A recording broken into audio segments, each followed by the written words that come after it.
Did you all have different groups back then with the kids, or was everybody in one group, or were they? You have like they were divided, and of course I had a leader of each group. Yeah, a sponsor.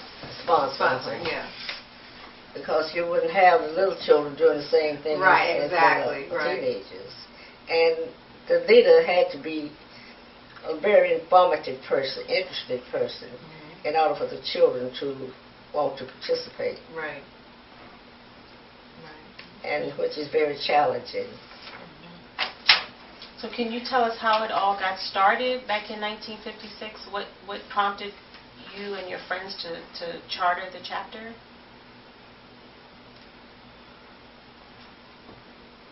Well, we had a lot of problems with children during that time. But we felt that we wanted our youth to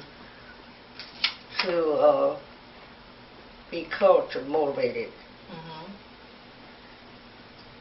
That's why we started with the little ones on up. Right. And each group had planned activities according to the age level.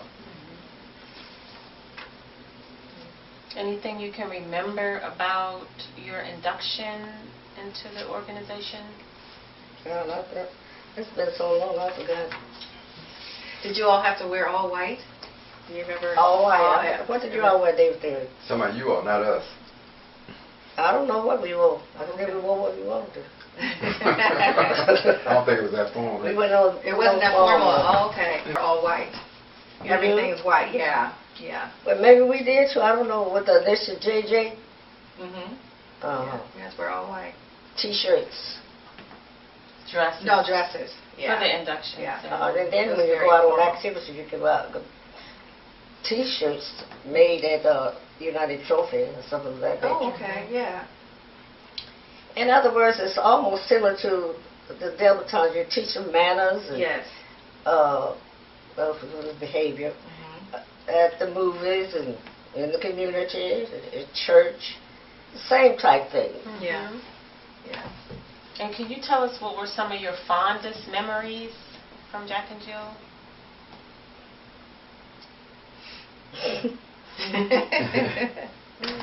What's some of your days you were on? What did you enjoy that we've had? Well, the activities that we enjoyed the most that y'all sponsored for us were, remember the hay rides? Yeah, we would have the hay rides. Hay rides, and then we would go from house to house. We would have, because we couldn't go to restaurants and places like that. Right. So we would go from house to house for various activities. So we would have a dance right here. Okay. That stereo. Oh, wow. We would have a dance. Once we became teenagers, we would have a dance right here. And that was our stereo. Wow. And then because... What was your music? Oh, well, that was the groove time. That way we can tune into exactly what time period it was. Well, Mom, what was it? Tell me what you like that Jackie Wilson song. What was it? You remember that Jackie? I have the records and the drum. I know. Baby Workout by Jackie. No, you don't have to go get it. I know, but don't worry about it. We don't want to know. They're just asking you about it. Yeah, all the songs that teenagers would like during the era. Oh, okay. Danny Boy. Then. Don't you remember that era? No, they weren't born then. I was born in 1964. She was born when I graduated from high school. What? Yes. Oh, that was of your great-great-grandmother. And did plays at the school.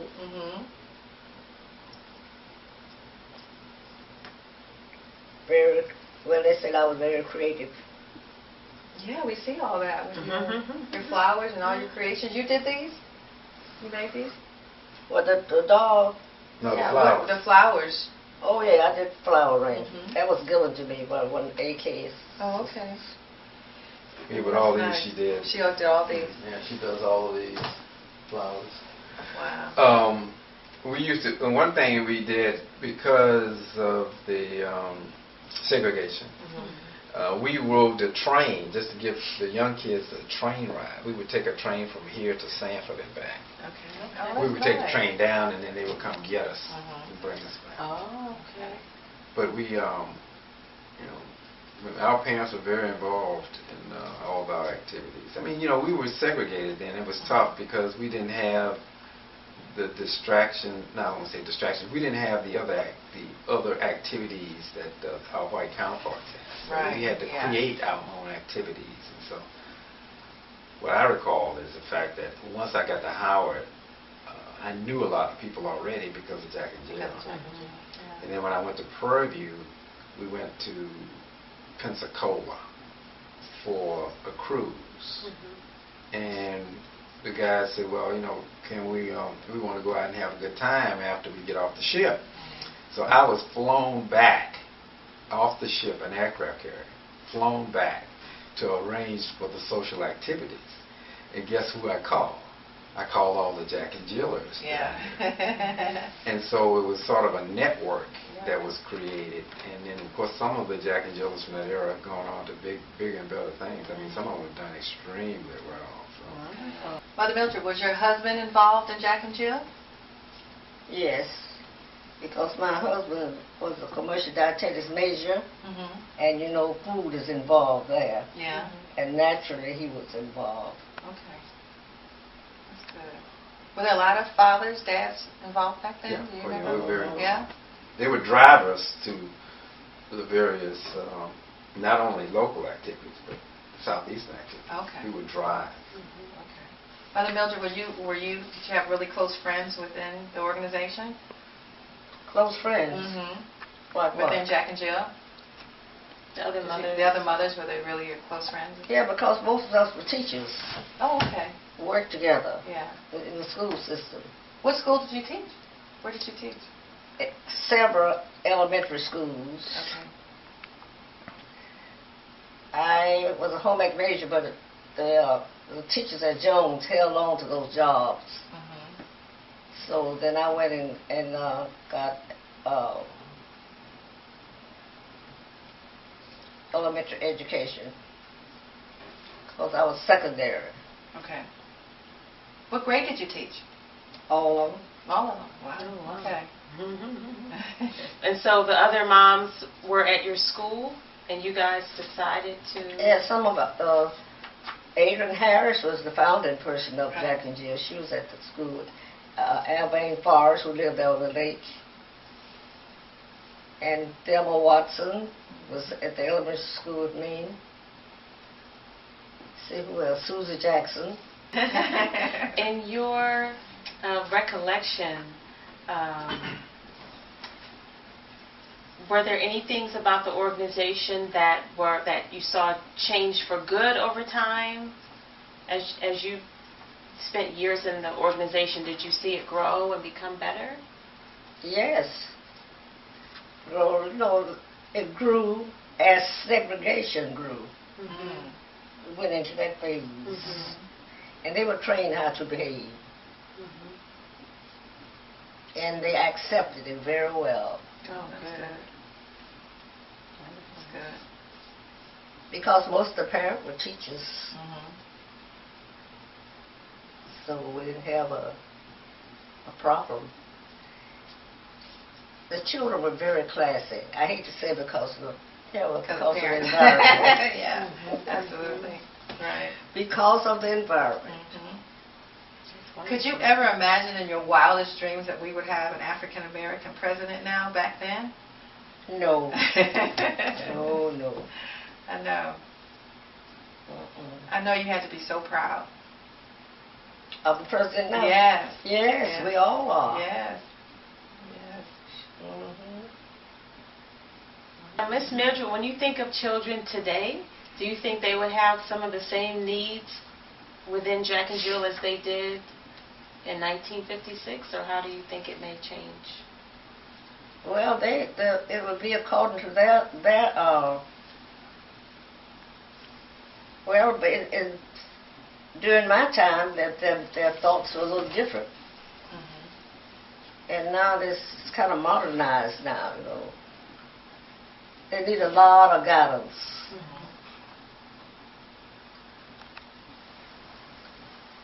In today's pattern, but when the early days, we could handle them better. He has to be on top of things now. Did the mothers have a lot of activities within the community? The mothers? Mm-hmm. How long did they have that? You remember that, David? Yeah, well, your activities centered around all of your church activities. That's what they're asking you. You know, what did y'all do in the community? I mean, and for special, like for Halloween, and we saw that with the children went on hay rides and they were costumed for Halloween, because I made him a cow suit.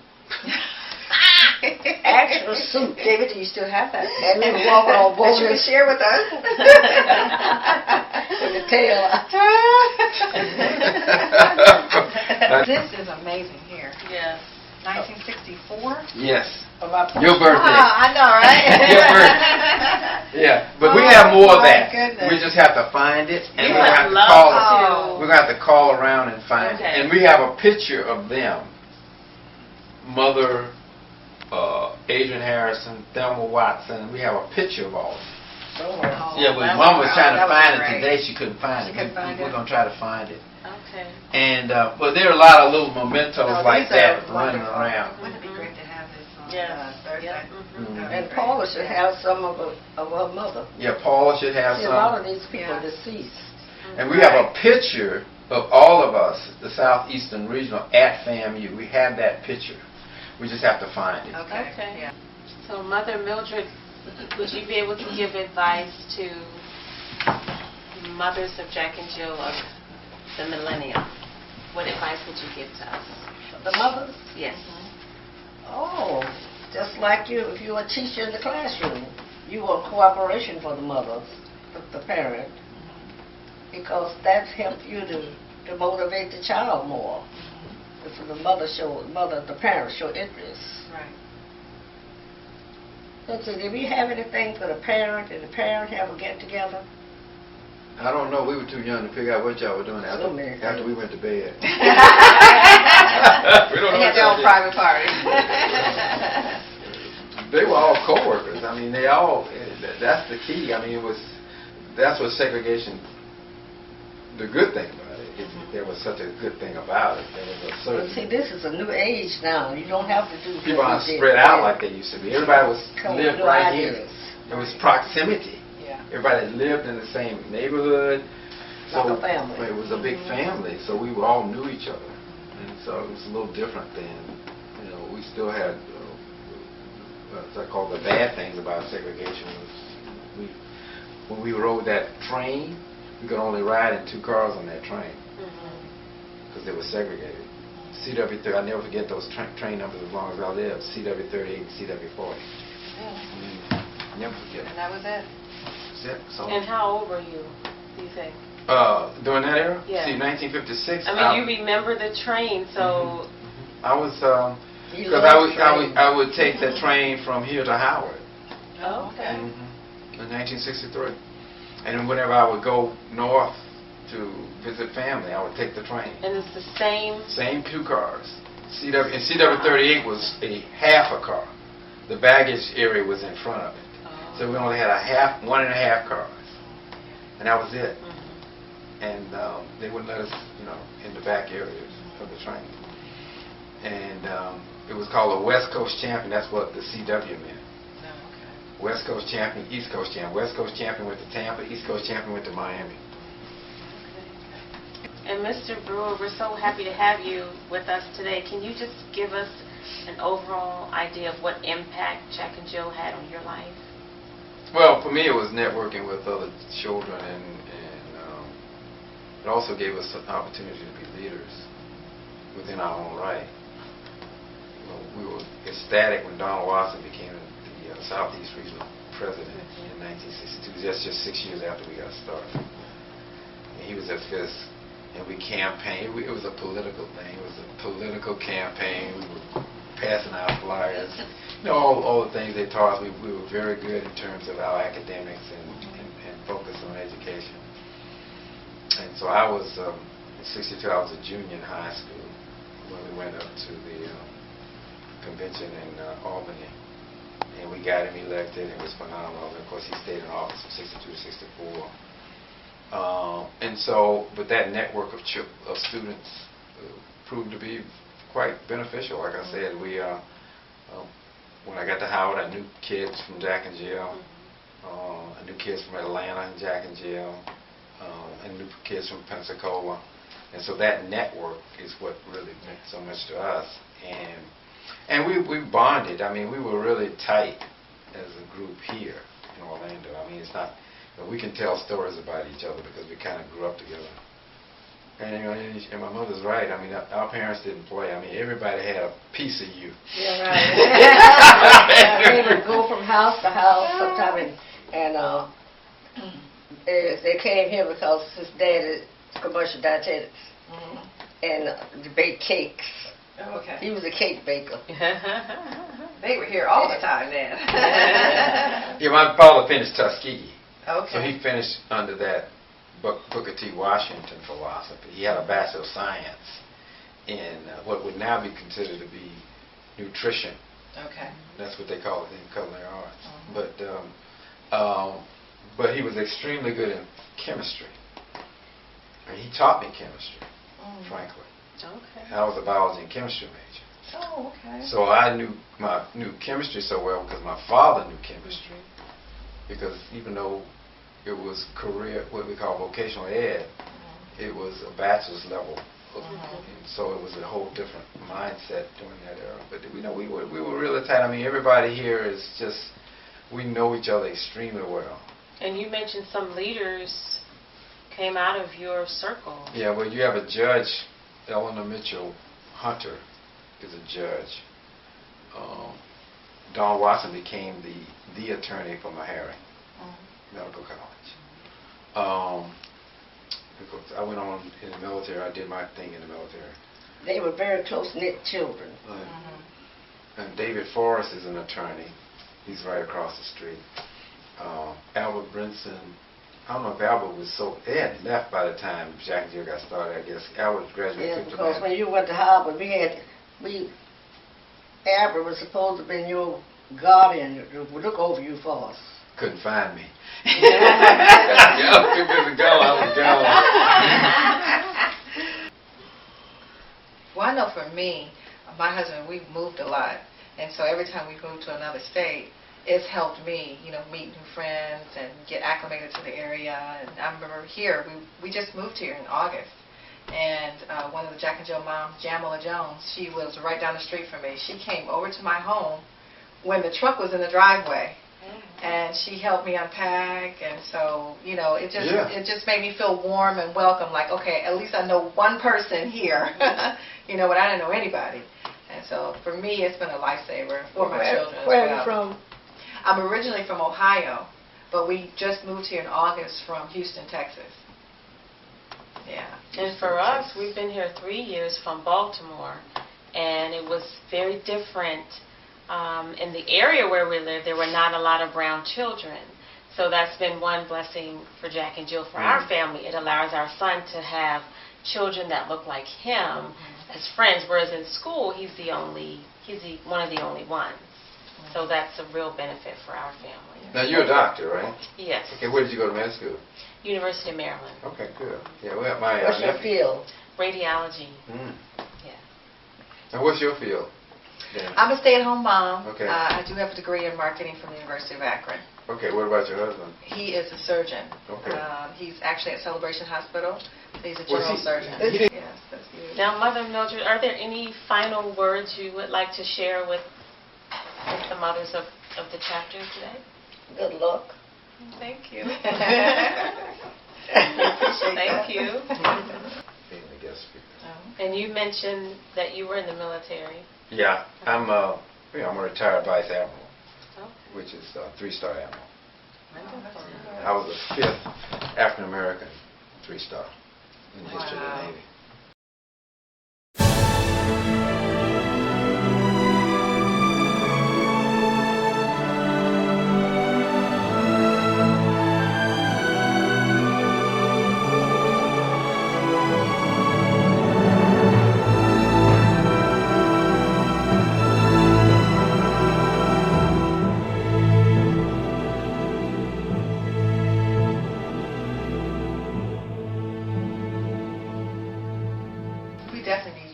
talk to our teens. We did. I did the Southeast Regional, Really? Okay. about,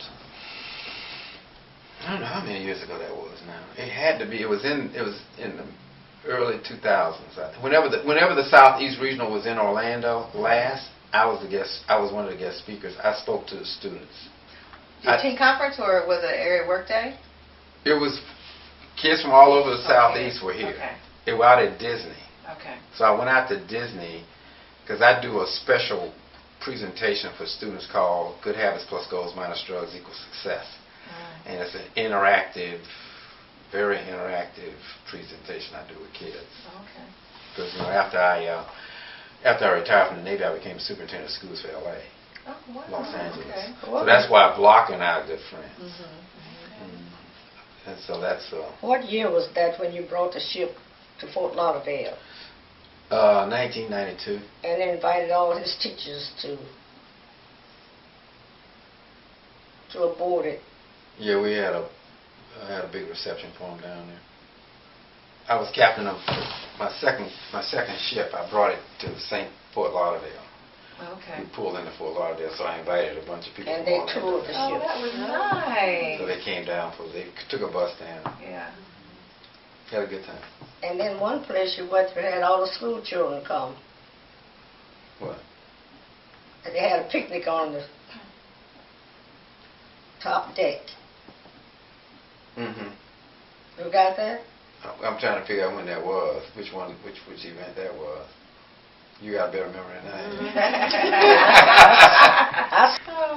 do. So as a former Jack and Jiller, do you have any final words for Jack and Jill families that you'd like to share? And then we'll let Mother Brewer have the last word. Yeah, my mother will have the last word. My final thoughts about Jack and Jill is that, make friends.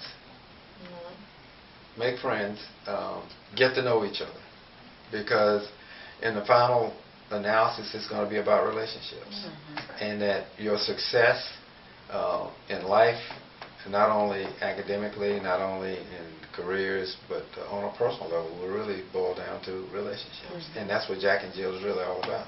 It's about relationships. And so that's what it meant to us when we were growing up, and that's what it's going to mean to children today, is those relationships. And get to know each other and form those relationships. And I think it's going to mean a lot of success for the children in the future. Wonderful. That's great. And work on the behavior pattern. But Mama's coming in. Not only at home, but elsewhere. Any other final thoughts, Mother Brewer? Behavior pattern. And they need a lot of discussion on etiquette. The boys especially. Toward the girls. Just plain good manners. Right. Break it down.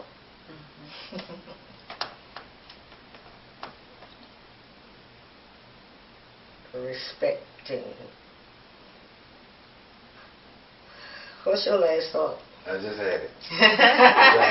Huh? You finished it with Aretha, R-E-S-P-E-C-T. This was so insightful. The new mothers of Jack and Jill and the entire chapter would really like to thank you for having us here today. And we look forward to seeing you on Thursday, I hope. Maybe you can make it. We'll try. Okay. Thursday is the 3rd. Yes. Yes. Where? And that's where? That's going to be at Carter Tabernacle.